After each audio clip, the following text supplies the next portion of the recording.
Everyone, welcome to Megaport Live Tech Drop-In. My name is Matt Madawi, Solution Architect, based out of North Texas in Plano. So we'll be here to go through a couple things. Hopefully this resonates. If it doesn't, try and raise your hand and ask me a question. I'm also available on LinkedIn. You can always hit me up on there. But without further ado, let's step into this. So today we're going to look at setting up a Megaport and connecting it to Azure. So if you're not familiar with Megaport, we're a hyperscaler of cloud connectivity. So the same way that AWS and Azure virtualize compute, Megaport is virtualizing the network. So everything's configured through our portal. It's point and click. It's on demand and easily scalable. Just a little bit more background about Megaport. We're based out of Brisbane. We've been in business now more than 11 years. We're one of the first networks as a service providers.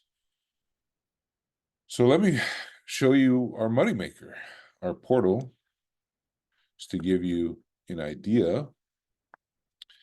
So when you log in, you'll get a picture of our dashboard. So we now have a map, and what this kind of signifies is all our different points of presence. As I mentioned, we're at 850 data centers worldwide right now. So we're heavy in North America. We're also in EMEA, if you can see that, and Asia, South Pacific. So especially in Australia and New Zealand. We're still working on other planets, but we'll have to get back to you on that one. Also, this list isn't static. We've been furiously working on adding more sites. So we're in almost all your major colo providers like Equinix, CoreSite, CyrusOne, DataBank is another big one. So we're agnostic, I guess you could say, equal opportunity offender. Any data center that's on this list, you can find us. Let's go ahead and pick one to deploy a port. And since I'm in Texas, we're going to close in on Dallas. So we have Evocative, Digital Realty, NTT. DataBank is a very favorite site of mine, just close to my heart because my previous role, I was a network manager, and we started with Megaport and DataBank. So that's where we're going back to. So we're going to select our location. And you can see here, these are also all the other DataBank sites that where we have equipment. Now, you normally have three different speeds. It could be 1, 10, or 100 gig. In this particular site, we have 10 gig. I know for your reference, 100 gig will be available there soon. So we're going to call this DataBank Tech Live. Service level reference, that's if you needed to do some sort of notation for your billing. And then you have your choice on your term. So all of our pricing is very transparent. You can do month to month. And if you wanted to commit to a longer term, it can go down to $450 a month. All in all, not too bad. I would say because we're doing a demo, we'll just stick with month to month. A new thing here is diversity. We just enabled a secondary switch. So at the Megaport layer, we now have two different devices in red and blue zones. They're complete different racks. So if there's any sort of maintenance or software upgrades or something being run, you can make sure you have service continuity. You can also aggregate your ports if you needed larger bandwidth, so up to 8, and you can enable that here. And all of our every item we try to be very clear with helpers, and we also have a docs page that's phenomenal. But let's move along from here. So we're just going to order the port. Once you click order, it throws it into your shopping cart on the left here. Just click order again. And just to be sure that you really want this, we're going to click order now. And that's only when you click order now does it actually go to the site and start provisioning that port. So it'll be available. That takes about 60 seconds. So the process when you're starting up a new port is you have to, you purchase the port in the portal. Once you provision it, it'll spit out an LOA CFA in about 60 seconds, which is what you would hand to your colo provider. In this case, it would be DataBank. And then they would have to set up that cross connect. So the only physical connection is that you have to make sure you take care of is going to be the physical cross connect from the Megaport rack to your rack within DataBank DFW3 or any of their other campuses. So they within Dallas. So they also have DFW1 and DFW2 that you can connect to a Megaport in DFW3. So that would be considered like an extended cross connect. As you can see here, spinning up, it's going to be pulled into the blue zone. And as I mentioned, that's brand new. We have the 2 different zones. Going through the rest of the portal, we also have this blue chat icon here, which is linked to a real person. So if you click this, within 15 minutes, you should be able to get a response from somebody who can help you with your issue. So that's the fastest way you can get support. You can also send an email to our team.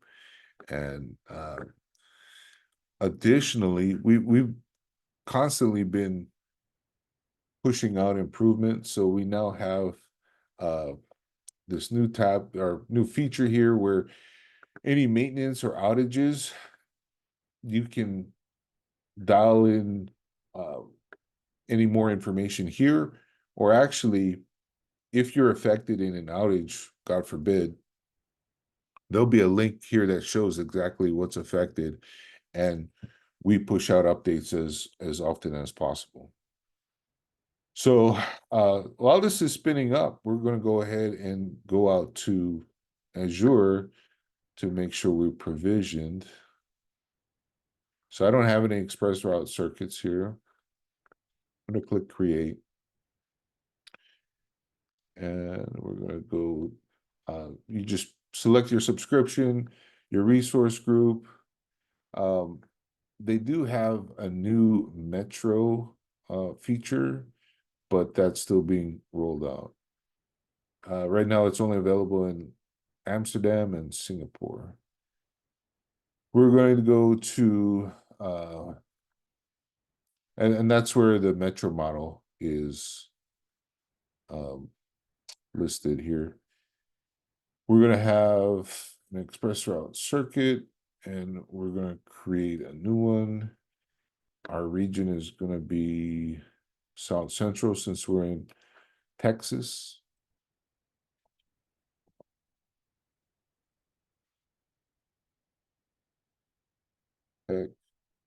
Drop in. We're going to click provider, and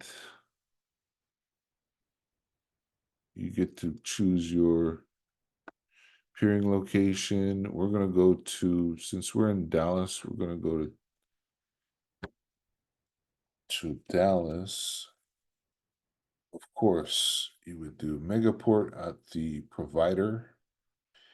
And since this is a demo, we'll just do the lowest bandwidth possible. One thing to note about Azure is that they'll allow you to increase the bandwidth but downgrading is not allowed. So you can still downgrade, but the way around it, you're going to have to uh, redeploy your express route at the lower bandwidth.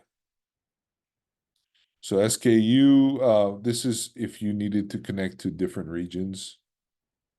We're just going to stay within Dallas, so we're good to go there.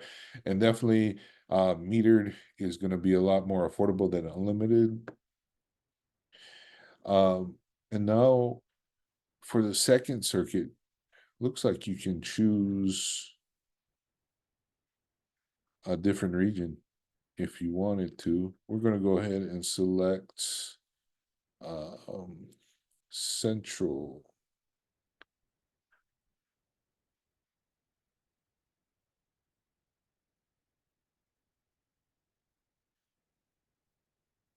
And we're going to peer this one in Chicago. And going back to Megaport, 150. So we're going to click review and create. So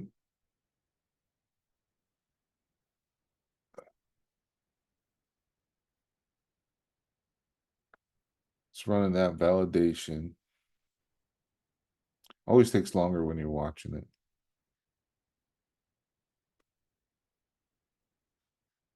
Well, we passed that guy. Let's click create.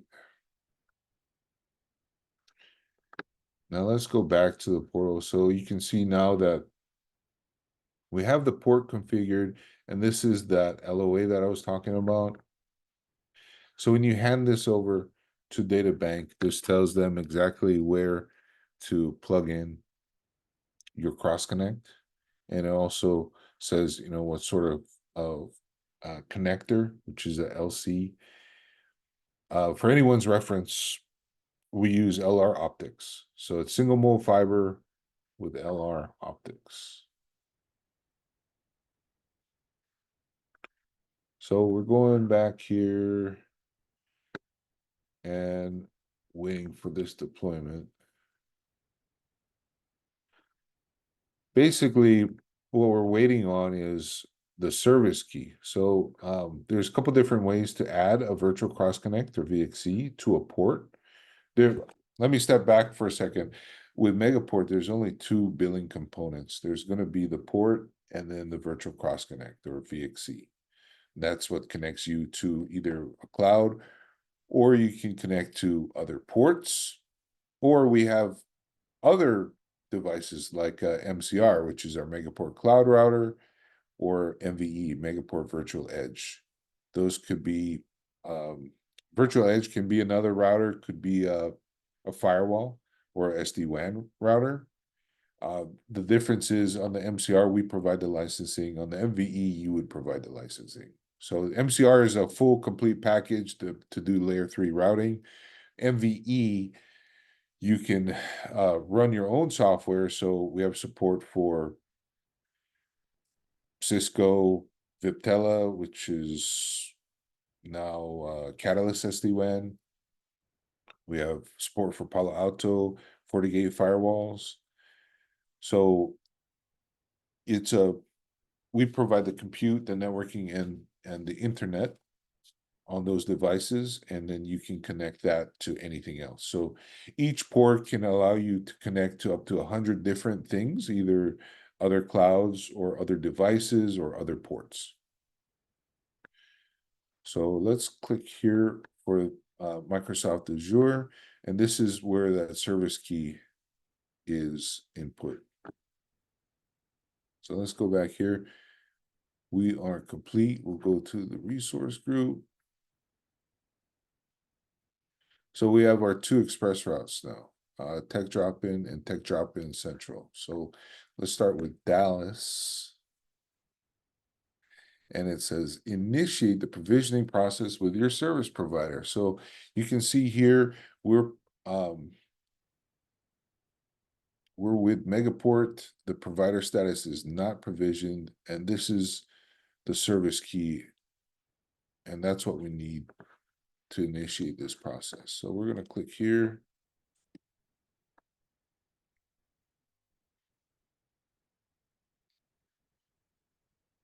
So we're once you paste that, it actually reaches out to Microsoft and validates your key. You have a choice between red or blue diversity zones. So just like on the Megaport layer at the DFW3, we have red and blue zones. On the NNI that connects to Microsoft, there's also red and blue diversity zones. So you can have diversity at the Megaport layer and diversity at the Microsoft layer. In this instance, our port is in the blue zone. So let's go ahead and click blue. You don't have to do blue and blue, but it just makes things a little bit more logical if you were to add another port to do the red zone. So we're going to click next. This is where you would put your name, tech drop in Azure blue. And all of this is editable, so it's not set in stone, unlike some other cloud instances. We're pretty flexible in that way. We have our bandwidth here. As you can see, we have up to 10 gigs available, but with the express route, we've only selected a bandwidth of 50. As I mentioned, you can grow this, and the way you would do it is on the Azure portal, you would increase the bandwidth, and then you would come back to the Megaport portal and increase the bandwidth. Everything syncs up, and then you're on your new bandwidth. So you have a choice to enable or disable the virtual cross connect. We're just going to keep it enabled, and then you would select on your AN, meaning the switch in DFW3. You can configure whatever VLAN you want, or you can have one automatically assigned. Let's go ahead and just put in 76. So it'll check and make sure that there's not a VLAN conflict within your subscription. You also have the choice to do untagged. Once again, very transparent on our pricing. So you also have the choice to term your virtual cross connect. Obviously, as you increase the term, the price goes lower. Since we're technically only connecting from Dallas to Dallas, it's very affordable. And it's based on a component of the bandwidth and the distance. So in this case, we're just going to go month to month. Let's say if we were to go to 5 gigs, that changes the price to 300. And 10 gigs is 360. Still pretty good deal if you ask me. We're going to go back to 50 though, for the purposes of our demo here. Now this is where the magic happens. With Microsoft, you have a choice between Q and Q and Q and Q. Basically, there's no choice. You can only do 802.1 AD, which is VLAN tunneling. What that does is it allows you to peer with Microsoft at 2 different layers using the same express route. So you can do Azure Private and Azure Public, or Azure Private and Microsoft. Most connections are going to be Azure Private. So the issue is if your equipment can't support 802.1 AD, then you would want to enable this feature, which is called single Azure peering VLAN. And we have a convenient little doc here that kind of goes into a little bit deeper explanation if you need it. So connecting to ExpressRoute on equipment that does not support Q and Q. So it's mostly for, if you don't have the licensing, or your switch can't do it. So you would enable this feature. And basically what happens is Megaport simulates Q and Q for you. So we also have other documentation here. And And this is kind of where I was talking about 802.1ad. And this is Microsoft's explanation of how that works. So, you know, attaching it to a VNet and then connecting either for Microsoft or private or public. So in this case, since we're just doing a port, we're gonna, you know what? Let's go ahead and put that on, and let's put this at 200. I'm gonna click next. So you can see here our AN VLAN is 76, Azure peering VLAN is 200. And this is the service key that we used. I'm gonna click add VXC, click order.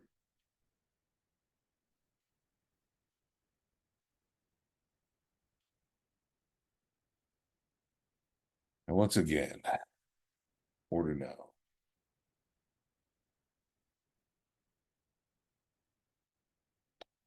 So going back into this documentation,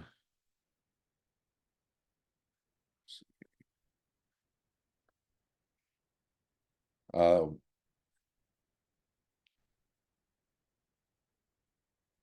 we can always discuss it a little bit further, but just to confirm, the Azure peering VLAN, that's what you would configure on the Azure side. When you look in your portal, and we're looking at Azure Private, and you click here, that's where you configure your Azure peering VLAN here.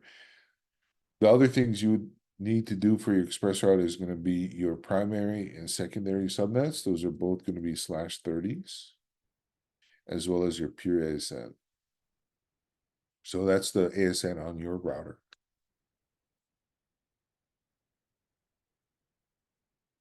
So we're just waiting on this guy to come up. As you can see, we're in the blue zone for the port, and then blue zone for the VXC, which is just enabled for this site, Databank DFW3.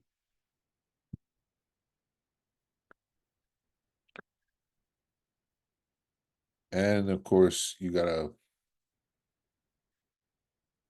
hang around. It's like watching paint dry. It always takes a lot longer when you're watching it, especially during demos.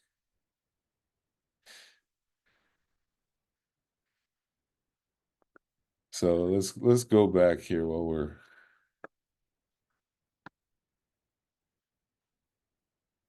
so from the Megaport portal, or I'm sorry, the Azure portal, looks like we're provisioned here. So let's see.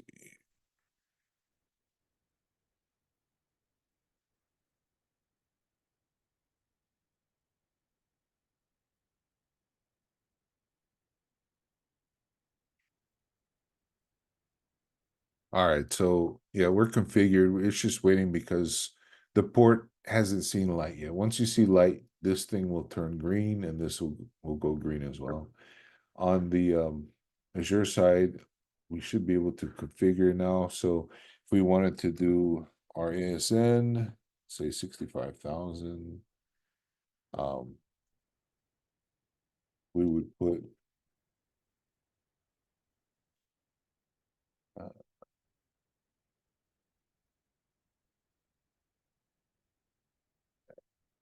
some that.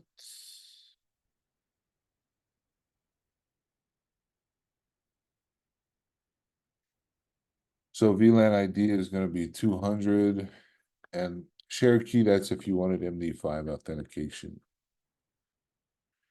But we don't need that, so we're just going to click save.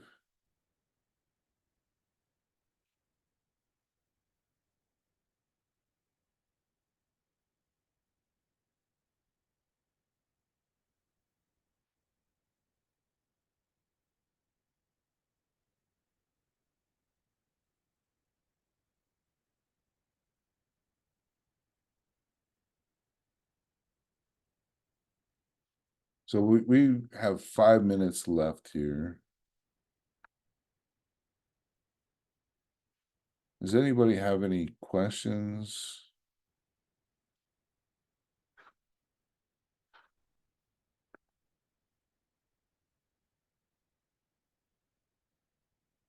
you can see here, we now have our Azure side set up to peer privately with our primary and secondary subnet.